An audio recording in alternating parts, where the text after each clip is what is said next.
character is where it begins and ends. It all starts with a character voice. Like, plot is almost incidental to what is happening to my characters, which is like true of life, right? I mean, like, you don't have an overarching plot of your life. It's like how I you didn't act want upon to. it's how you act upon your life that determines the plot, right? And so that's kind of how I feel about my characters. And then just overriding curiosity that I have about human nature in general, about what makes people who they are, what makes people act the way they act, what turns somebody into a hero, what turns somebody into a killer, what turns some like what is a driver? And they're often incredibly complicated. This is Story to Count with Jen Jumba. In conversations with writers, something magical happens, and as readers, we begin to see them as human beings and not just the name on the spine of a book. My hope is through these conversations, you learn about their craft and them as a person. You'll become like me, fiercely loyal, want to read their current book, entire backlist, any future book, or any book they blurb. And when you see their name, you'll want to support them, not only as incredible storytellers, but also the thoughtful individuals you have come to know.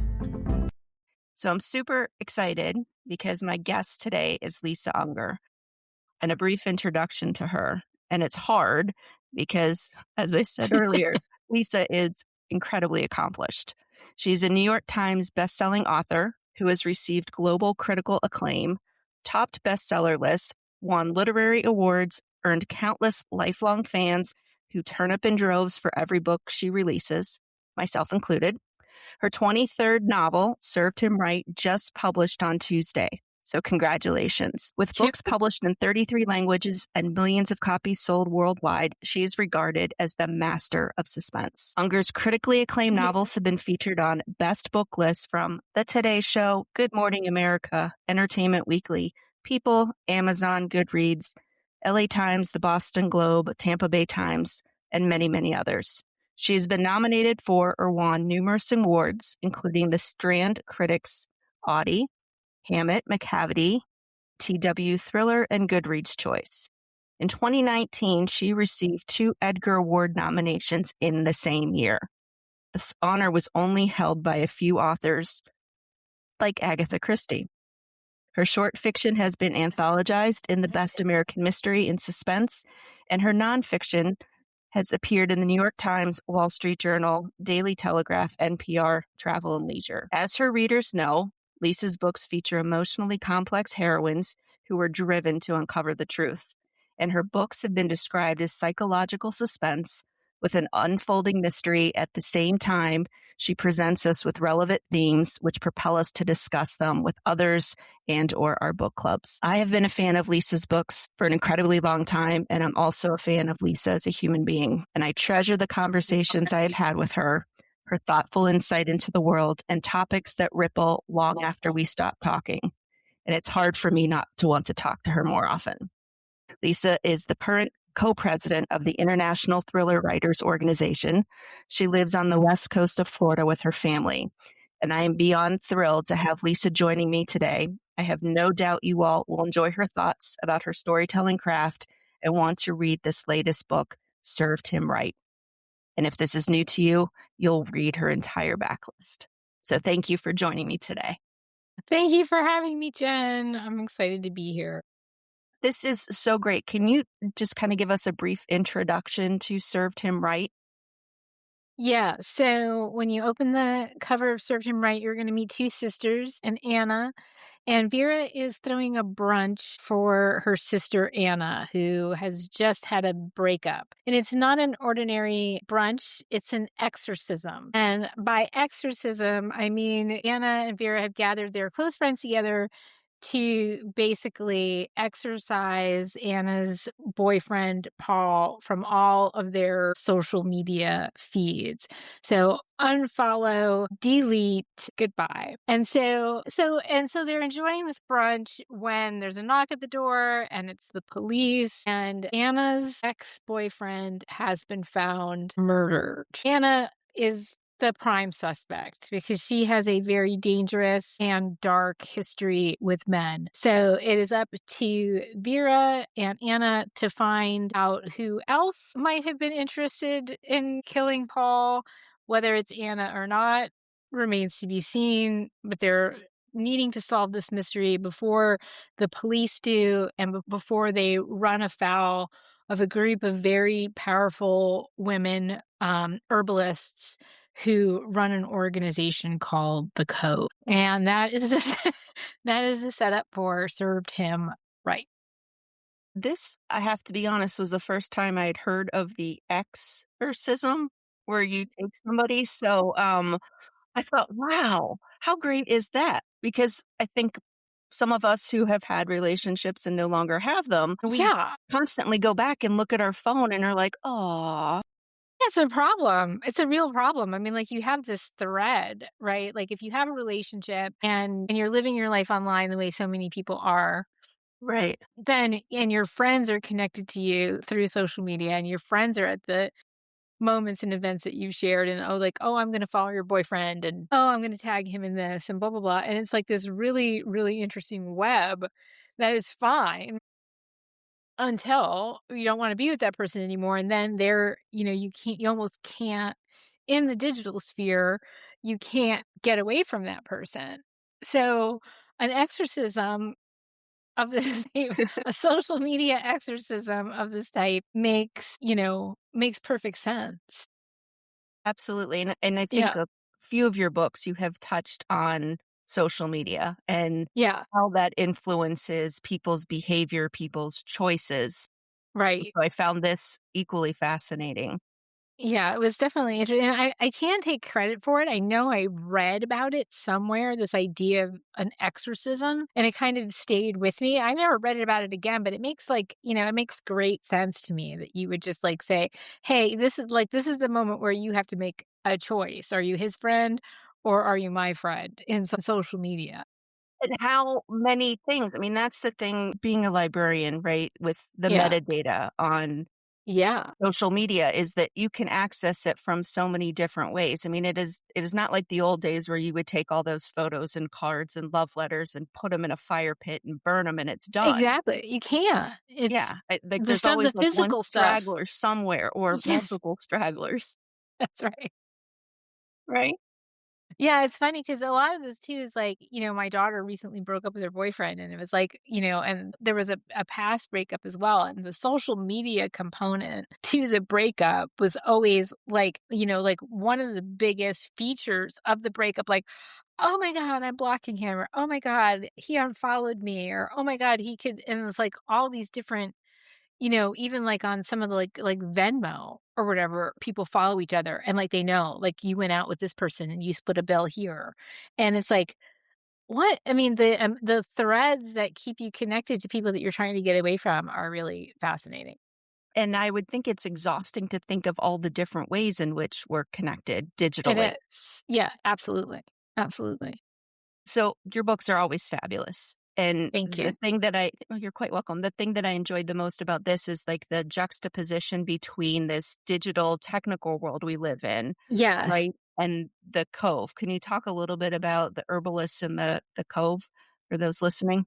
Yeah. So basically, every book kind of starts with an obsession that I have. And so my recent obsession has been plants and our the very complicated relationship that we have as humans to nature. And, the idea that for many sort of, natural things, plants especially, that the only difference between medicine and poison is the dose. So something that could very well be medicine made into medicine in a different dose might kill you. And so I found that really interesting. And I also found it interesting that the practitioners of this type of herbalism are almost always women. And it's this sort of thing that interested me is that, the woman is meant to be kind of the nurturer in the family or in the world, right? And she comes to, she has her place in the kitchen, she has her place in the garden, and the things that she does there can nourish a family. I kinda tripped across a news story. I think this is actually in the acknowledgments about a family that sat down to dinner, and, 2 of the people got up from the table, and they passed away because of what was served at that table. And was it murder? Was it an accidental poisoning? Was it, there's a possibility there's always a possibility that whatever you eat is going to kill you, right? Right. There's always that possibility, right? So, it was just these kind of combinations of these things, like my obsession with plants, this news story that I kind of tripped over, and then this idea of female power, right? Like the ability to nurture, to bring life, and then in this case, the ability sometimes to create harm or cause damage. And so that's where the idea of the Cove sprung up. So it's basically an organization of women, and they're herbalists, and they have various different, and it runs the gamut, right? There are some people that are making love potions, and some people that are, I have an herbal tea that's gonna, cure your tummy ache. And then there are people who have like a slightly darker list of cures that they might offer, but you have to know how to ask for it. And so that kind of idea of the Cove sprung from these other obsessions that I had. But I think at its heart, it's about female power and how it is wielded and how it is hidden and how it is thwarted or how people try to thwart it.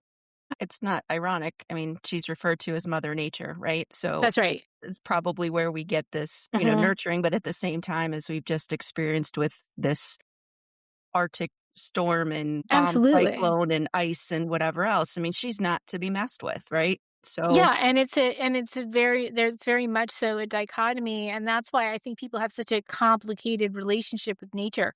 And there's a deep distrust of nature, and it kind of threads through, mythology and folklore and fairy tales and all of that. There's this deep thread of mistrust. Like, nature is we're intimately connected. One of us, well, she can survive without us. We can't survive without her. Her wellness is foundational to how we survive as humans, although people don't really seem to understand that, which is kind of odd. But we are either nurtured by her or we are in danger from her. And these are very real truths about our relationship to nature. Like if you are subjected to the elements, you will not survive. Like there is no contest. There is no nature man versus nature. In the real world, she wins every yeah. time. Yeah. I Yeah. mean, I think about Secluded Cabin Sleep 6. I mean, nature had Yes. a huge role in that catastrophic Right. storm. I think Right. about Close Your Eyes and Count to 10. And nature had a Yes. role in that. So there's been this undercurrent, but I agree. I think there's an incredible amount of tension that exists between something that brings us such beautiful sunsets and mountains and oceans, and then at the same time can take Right. those and just mess with them. Right. And it's like, we till her soil and we grow our food and, people hunt and, in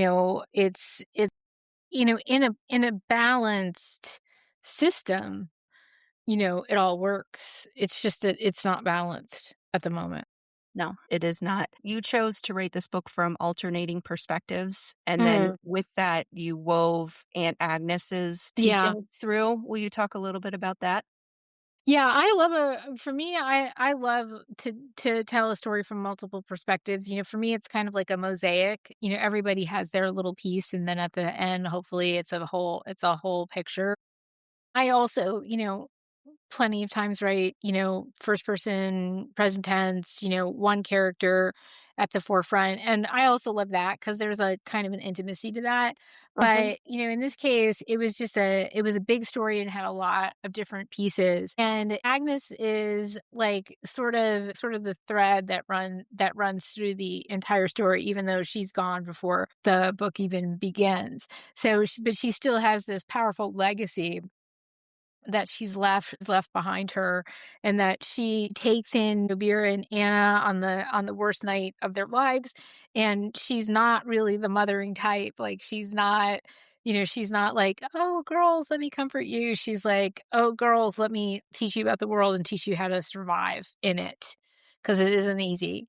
And so, like, that's kind of her role in their lives, and there's tension, but there's admiration, there's a kind of love, resentment, there's anger. Agnes makes some really questionable choices that impact the girls significantly, but then so do they all. So it's a very complicated relationship between the 3 women. And then, of course, there's Coraline, who is Vera's daughter and who is very much her mother's daughter, but also has her own thing going on. There's a very different, is a everybody's really different. Vera is very different from Anna, and it was definitely one of the most surprising characters that has come along for me. I found her very, a little bit scary and very funny. Yes. Yeah, there were some laugh out loud moments, Right. with her describing things for sure. Her attitude and her ideas about things, and then also her relationship to Vera, I had a lot of fun with that. Like, that was very like, how they relate to each other. And then Timothy too has a really interesting I thought he had a really interesting role to play. And when you talk about their roles, I mean, Vera describes Anna kind of as in the book as a Matryoshka doll that she Yeah, and I think it's true for probably a lot of us, right? There's different layers to all of us and we right. choose what we let people see. Yes, And so that's always fascinating to me when you're reading, even though I know that I'm a human being and I use certain words at work that I sure. or certain words at home, I should say, that I don't use at work. Let's say that, right? Exactly. There's a certain edge to me outside of a work environment, but at the same time, we know that, but yet I'm reading this, and then it just starts to make me second guess, like, every time I'm talking to somebody, is this just what they want me to see? And then it's complicated on social media because that's such a curated it's nothing Yeah. spontaneous at all. I mean, social media as I see it, and this is not a popular this is not a popular opinion, but social media as I see it is all lies. I mean, it's nothing but lies. You're putting out if you've taken the time to frame and filter and curate a post that you put out there, like, it's not real. What's real is what happened 5 minutes before and 5 minutes after. That's how I view it. And, you can find, and I have in social media tried to find an authenticity, a certain thread of authenticity through the things that I post. But there's nothing really on social media that you could 100% say is true. Like, this is an authentic representation of this person. By its very nature, it's curated. But that Absolutely. doesn't mean it's not that doesn't even though it's a lie, that doesn't mean that on some level it's not real. And that even like the person that you are at work, that's you at work. The person that you are at home, that's you, it's you at home. You have different relationships, different people in those environments extract different pieces of your personality. Right. Even in a family system, like 2 children grow up in the same home and, they may have very different versions of what their childhood was. That doesn't mean that one of them is wrong and one of them is right. It's just that these energies interconnect and create a different reality. And I think that speaks to Vera and Anna growing up with Aunt Absolutely. Agnes as their, now guardian taking care of them and how same house, same circumstances, but Yes. how each one ends up different. Like Anna's almost a bit of like this wild soul.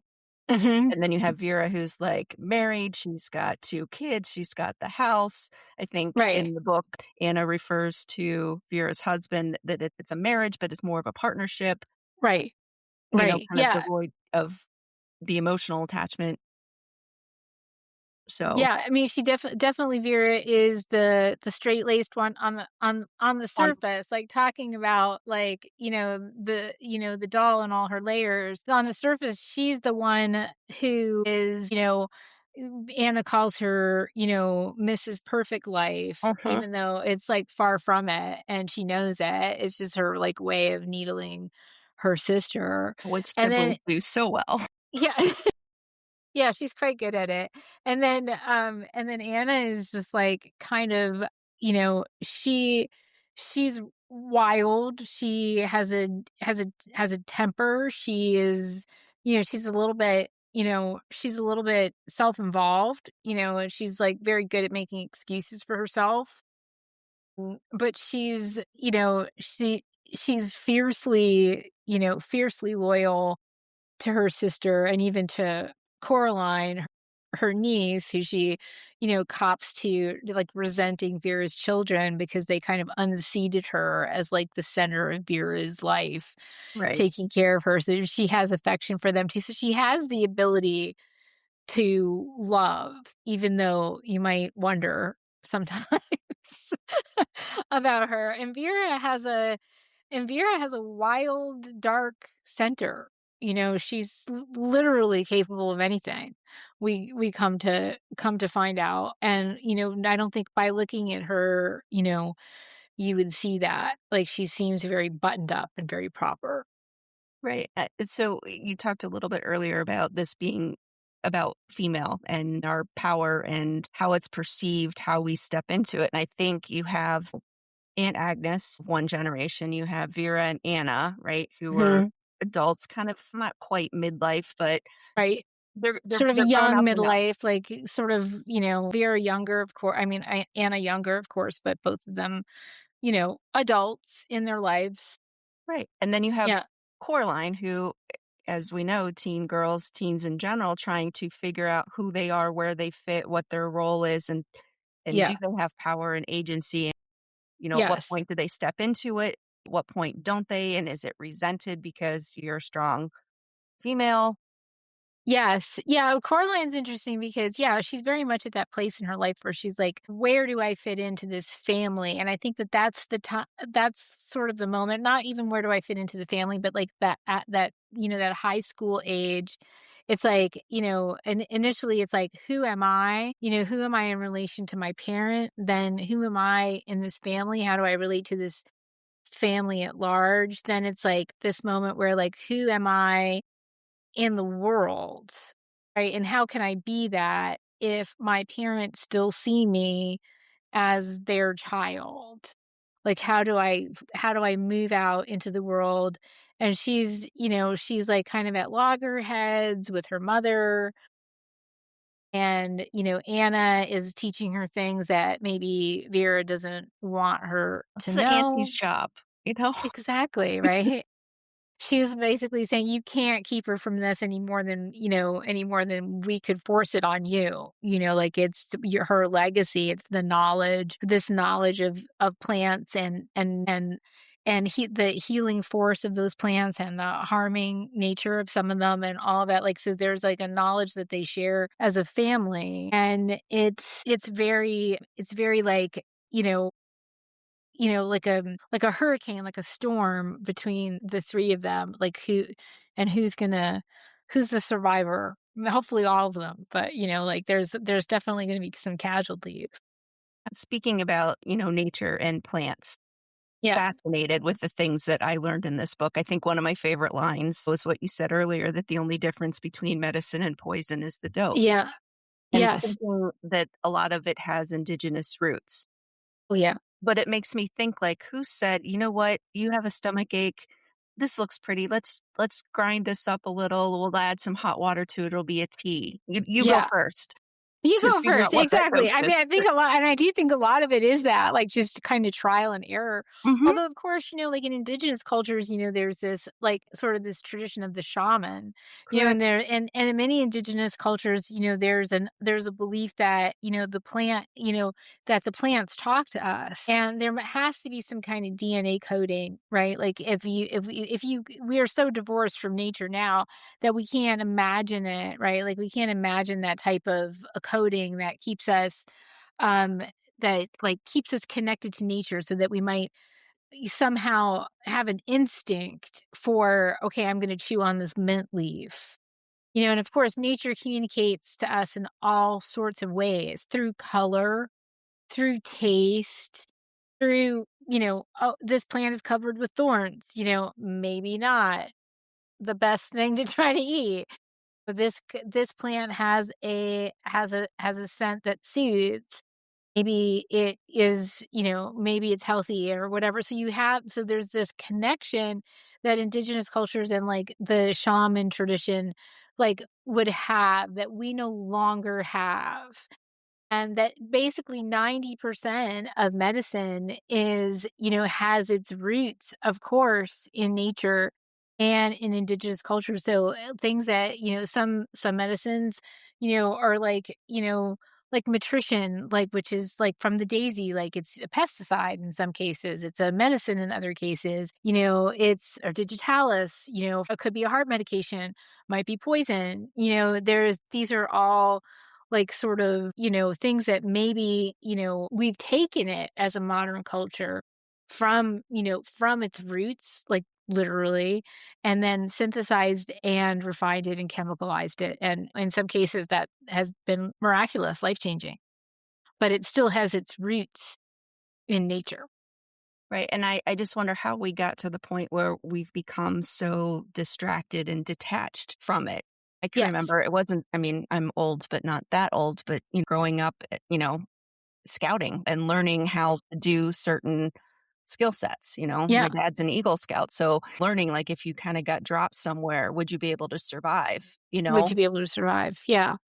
Yeah, I mean, I think that probably in different parts of the country, people are more connected to nature than others, and I think that, we have allowed ourselves to get very head down over our devices, and I think that, in some cases, like, there's so many books that I read, while I was researching this, and one of them was like the light eaters.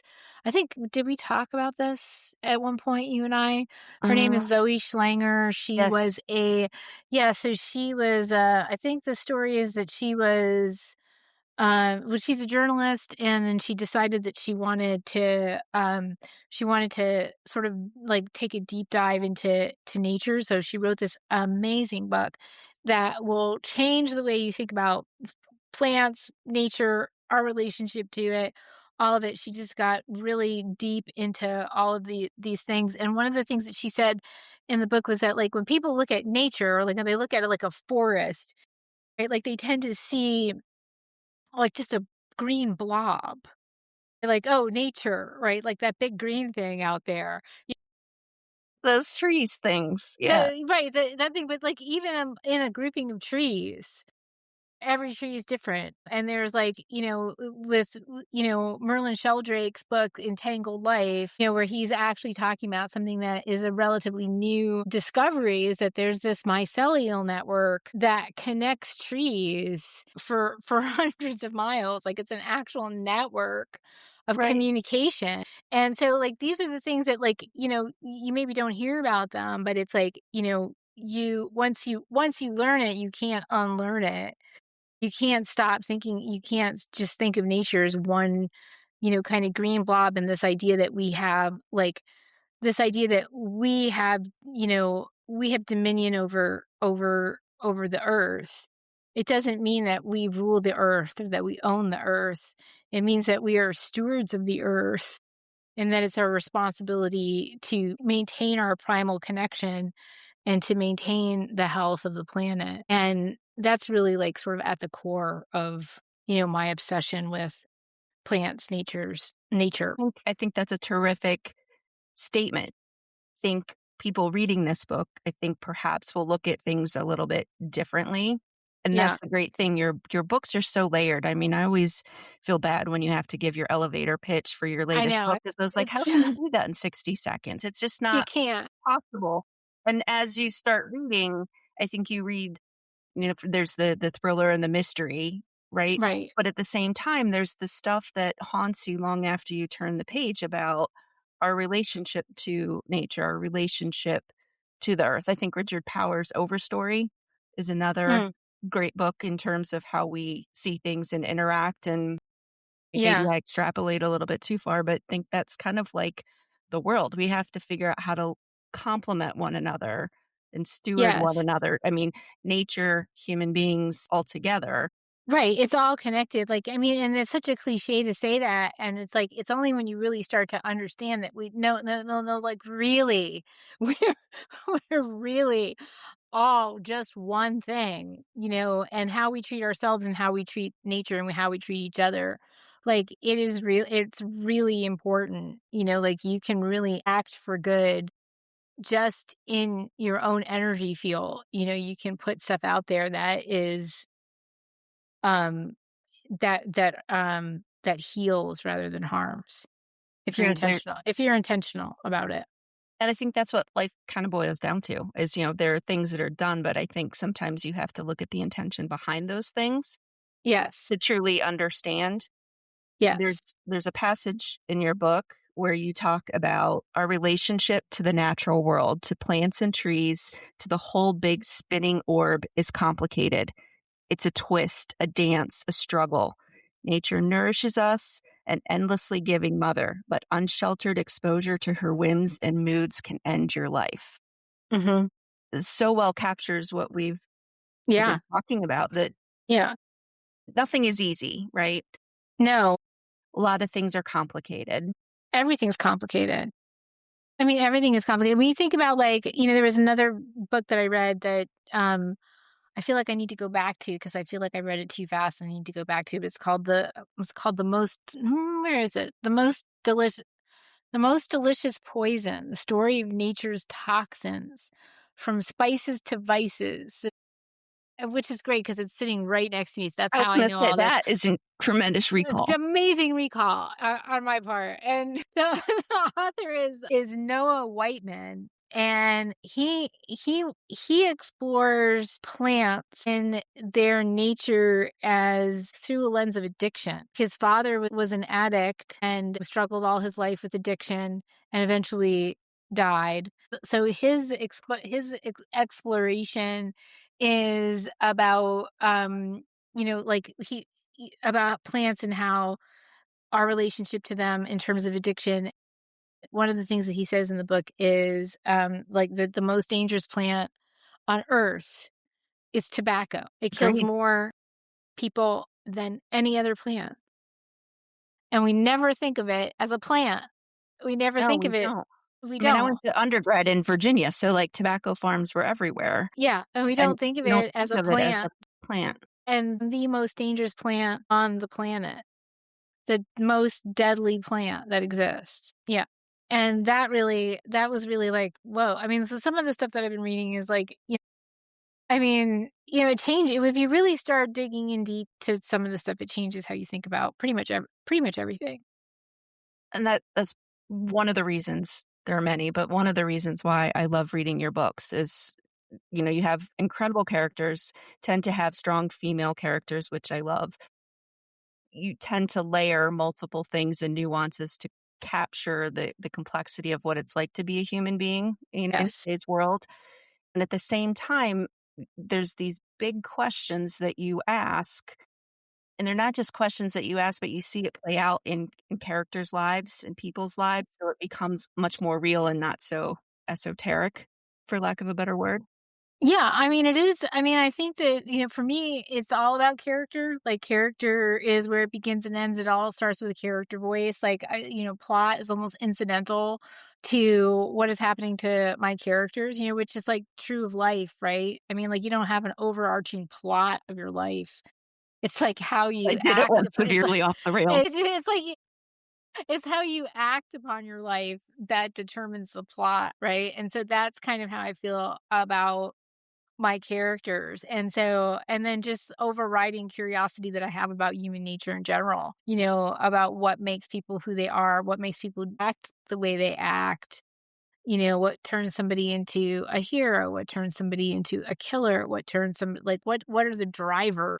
And they're often incredibly complicated. And then when you're talking about, I mean, they're always incredibly complicated. And then when you're talking about crime fiction, it's like when you really dive into the heart of, like, all criminal behavior, whatever that happens to be, you almost always find unhealed trauma at the root of that behavior. There's like this idea in fiction, there's like this, like, the big stakes, and it's like there's a, imminent threat to the world and a supervillain, and then, like, the, like, hero guy, and he, like, saves the day, and it's all very clear cut, right? Like, in that type of fiction, not that there's anything wrong with that. It's like, that's not life. There aren't that many criminal masterminds out there to be truthful. There's, like, a lot of people who are just broken, and acting out of pain and doing horrible things because nobody ever taught them how to do anything better, which is not to excuse it. It's just to say, "Hey, Understand. let's really take a look at what makes people what puts people in so much pain that they act in these criminal ways." So, like, in my fiction, crime fiction or thriller or psychological suspense, mystery, whatever we're calling it today, Yes. it's like, that's what drives it all for me, is, like, what makes people who they are. And Agnes says in this book that it's true that none of us are just one thing, that few people are all bad. And I remember having a conversation with you not that long ago, and you said, Jen, basically, people's actions boil down to two things: That's right. love Mhm. Or and fear. fear. That's right. And so I have thought about that since. And so when it's like you have like a litmus test, I have like the Unger test, Yeah. you know, like, why would somebody do this? I'm like, is it love? Is it fear? Can I try to Yeah. understand it? And yes, it is incredibly complicated and complex, but Mhm. when you distill it down, Yeah. Yeah, when people are afraid, you know, they're angry, they're violent, they're confused, they're sad, they lie, they're capable of almost anything. When an animal is in a state of fear, it's capable of almost anything, any kind of harm to self or hmm other.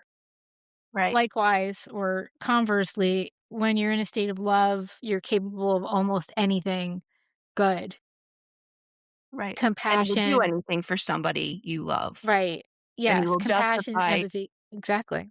Yeah. And it's like beyond just "I love you," like a loving relationship with somebody. It's like more of a base emotion. Like I'm in a state of loving compassion, right? If I can be there, if I can dwell there, I'm capable of almost any good thing for anybody, not just somebody in my immediate sphere, but anybody that, I encounter on the street. Or can I help? Can I help you? Do you need help? Like if you can be in that stance, things will go better than meaning we need if more you're acting people from fear. in that stands right now. We need a lot more of that. We need a lot more of that for sure. For Right. sure. Yeah. In reading this book, there's the cove and the knowledge and the females that are using the herbs and the plants, but there's also a Mhm. code that There they is. live by. So I think it's important, and today we kind of talk about things, but there's a code, there's guardrails. I mean, there's no guardrails with AI right now. There's no guardrails really with social media. There are no guardrails, period, on our culture right now. Yeah, and I think it's an interesting thing, like, for whatever reason, it makes me think about the Amish, right? Mhm. Like, so the Amish, like, the idea is that, like, oh, they don't use any technology, right? But that is actually not true. What's actually true is that they spend a lot of time weighing benefit to harm. If we adopt this new technology, how does it harm us? How does it help us? Right, like, that is the decision-making process for the Amish people. In the rest of the world, apparently, there is no calculation of this type being made. It's The like, does only it make me feel good? Then I'll the do it. only calculation that's being made Exactly. Is is it easy? Yes, I'll do it. how much money can we make? That is literally the only how much money can some people make? And they are able to justify almost any almost any action Right. by that, whatever, like, by that level, right? Like, Right. That's okay, their quote unquote code, I metric. guess. Yes, like that, What is the yes, we're financial making a gain if lot of I do money, this? so that's good enough, right? It doesn't matter what else is happening to the world because of it, apparently. Apparently, I mean, maybe I'm wrong. Maybe that's not the driving force for some of this stuff. Maybe there is some kind of powerful drive for good that we're just missing. But, Yeah, you could tell I'm by listening to you. by the fallout, like, what the initial impetus. But you Right. can still bring it back. What's greed? Greed is fear. Greed is Right. the fear of Fear not of not having having enough. enough. Jinx. Yeah, exactly. So I think about the code and there's like relatively three things. Does this person truly need my help? How Right. can I do the least harm? And does the help I offer this person outweigh the harm I'm going to cause someone else? And Yeah. I wonder if, gosh, if we could just kind of filter so many other things through that same code. Wouldn't that be interesting? Well, I guess we'll have to have our own country or something. That's right, we'll have to start a new country, but we'll have to, apply Unger that. Island. Yeah. Unger Island. Yeah. How can I do the least harm? But I think what made me really think about this, obviously, you think about the Buddhism, is it true? Is it kind? Correct. But Right.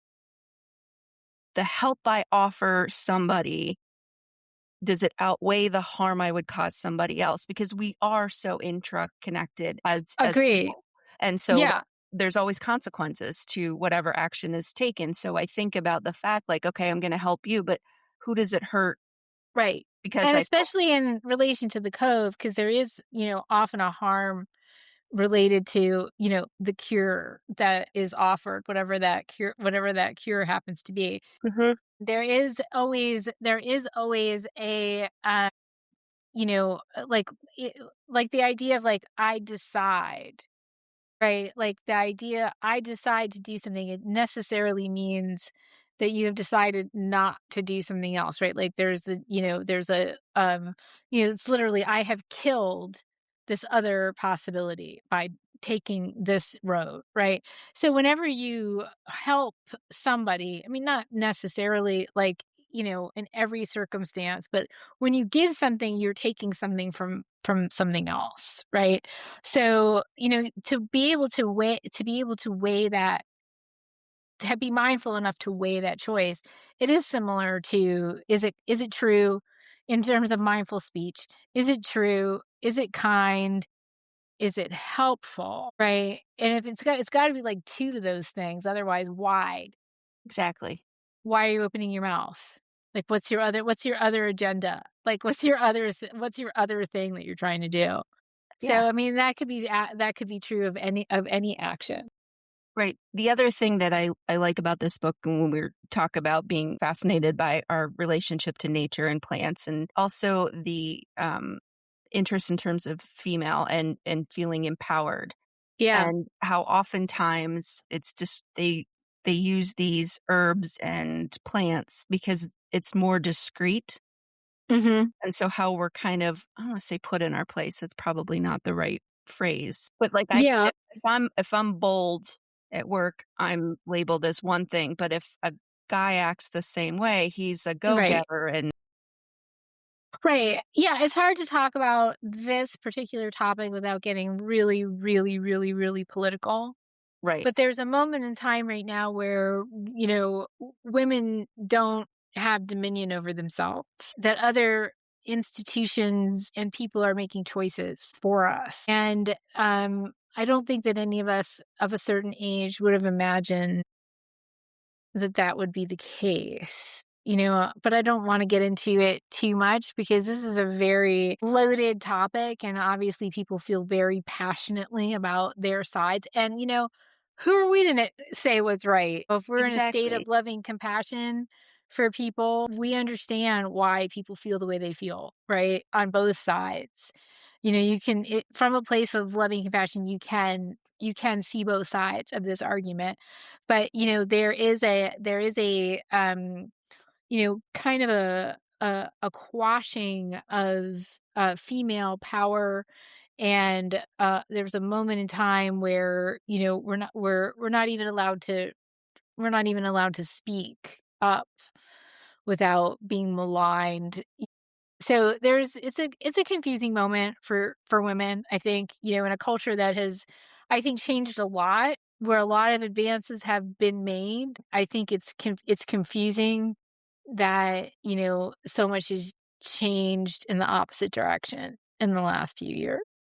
right, and I like the nod in this book to the cove and to the Yes. knowledge and empowering people in that sense of agency and Yes. using that to propel them in this book, to solve a crime is terms of who killed Anna's ex, Right.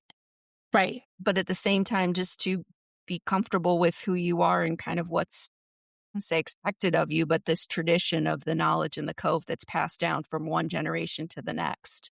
Right. And there's a way in which, there's a powerful positivity to it. It's like kind of the idea that, what you fight against gets stronger. The question is, what are you fighting for? What are you working towards? That's really kind of the question. In an act of healing, am I also empowering myself?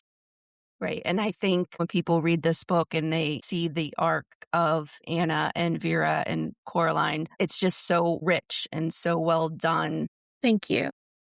to understand how we step into something. How we step into how we take the seat of our own power. Yeah. Truly an important lesson. So Yeah. I could talk to you for the whole rest of the day. I'm sure Same, people would listen to same. us for the whole rest of the day. But as we move to the end, this is Story's End, final 5 Yes. questions. 5 questions? Are you Okay, a I'm morning ready. person or a night owl? Morning person. What is your phone wallpaper? My daughter, Ocean. Aw. Can you fold a fitted sheet by yourself? Yes.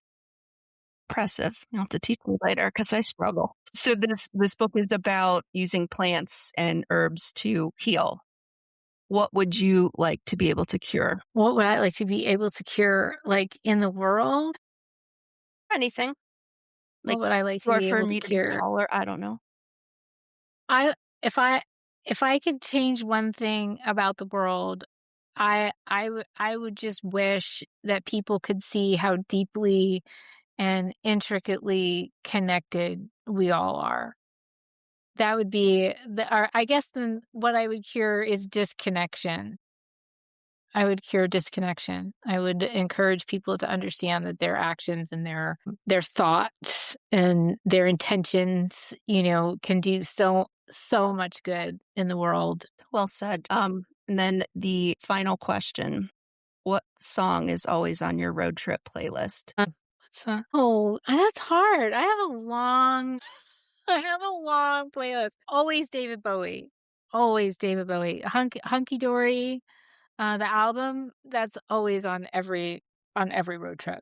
Yeah, That was for back sure. in the day where you could, like, put The album album. on and listen to the entire thing. It's not just Exactly. There are so many albums like that that are just that are journeys. And Hunky Dory is absolutely one of those. Like, every single song has its place in that album. I was just talking to Ocean about that. Like, there's no single, or there was, like, maybe a single, but it was the album that you waited for, right? The whole thing. the whole thing, and you would listen start to finish, Yes. not this skip Right. or, you Right. You know mean, like, oh, let's listen to, essentials of this artist, right? Like, it's like, yeah, that's exactly. an all-time favorite album. I can't pick one song, but I can pick an album. There you go. That's There you go. awesome. Um, so a huge thank you to those of you who are listening today. Thank you to Lisa. It's another incredible conversation. As your books always leave us with such great questions, and we see these questions play out through these characters in your novels.